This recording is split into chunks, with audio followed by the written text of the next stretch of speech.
Crane તૂટી જવાની ઘટના સામે આવી, જેમાં બેના મોત નીપજ્યા છે અને જેટી પર ક્રેન તૂટતા 3 શ્રમિકો દબાઈ ગયા હોવાની ઘટના બની છે। 2 શ્રમિકના મોત નીપજ્યા જ્યારે એકને બચાવવાની કામગીરી ચાલી રહી છે અને ઓખા જેટી પર કોસ્ટગાર્ડ તેમજ પોલીસ, ફાયર અને 108ની ટીમ તૈનાત કરવામાં આવ્યા છે। તો દ્વારકાનો આ સમગ્ર મામલો સામે આવ્યો છે, જ્યાં ઓખા જેટી પર ક્રેન તૂટી જવાની ઘટના સામે આવી છે, જેમાં આખી ઘટનામાં 2 લોકોના મોત નીપજ્યા છે। જેટી પર ક્રેન તૂટતા 3 શ્રમિકો દબાઈ ગયા હતા અને 2 શ્રમિકના મોત નીપજ્યા છે, જ્યારે એકને બચાવવાની કામગીરી કરવામાં આવી રહી છે।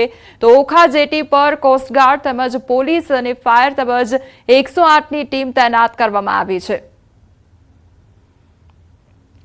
તમારી સાથે હાલ સંવાદદાતા મુકુંદ જોડાઈ ગયા છે। મુકુંદ, દ્વારકાની આ ઘટના કે જ્યાં જે ઓખા જેટી પર ક્રેન તૂટવાની ઘટના બની હતી, હાલ કયા પ્રકારની પરિસ્થિતિ જોવા મળી રહી છે ત્યાં આગળ?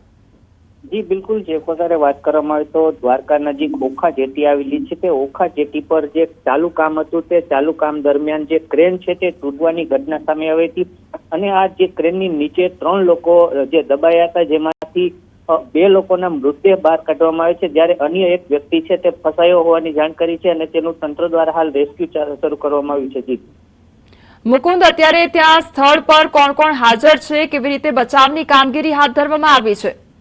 જી, જે એક વ્યક્તિ પાણીમાં દબાયેલો છે તેનું જે ઓખા કોસ્ટગાર્ડ, પોલીસ જવાનો તેમજ ફાયર બ્રિગેડ અને 108ની ટીમ દ્વારા છે તેની શોધખોળ શરૂ કરવામાં આવી છે અને 2 લોકોના મૃતદેહ જે બહાર નીકળવામાં આવે છે તેની જે હોસ્પિટલમાં પીએમ અર્થે ખસેડવાની કાર્યવાહી શરૂ કરી છે, ત્યારે એક વ્યક્તિ હજી પાણીમાં દબાયેલો હોવાની જાણકારી મળી છે અને તંત્ર દ્વારા તેનું હાલ રેસ્ક્યુ શરૂ કરવામાં આવ્યું છે। જી મુકુંદ, સમગ્ર માહિતી બદલ આપનો આભાર।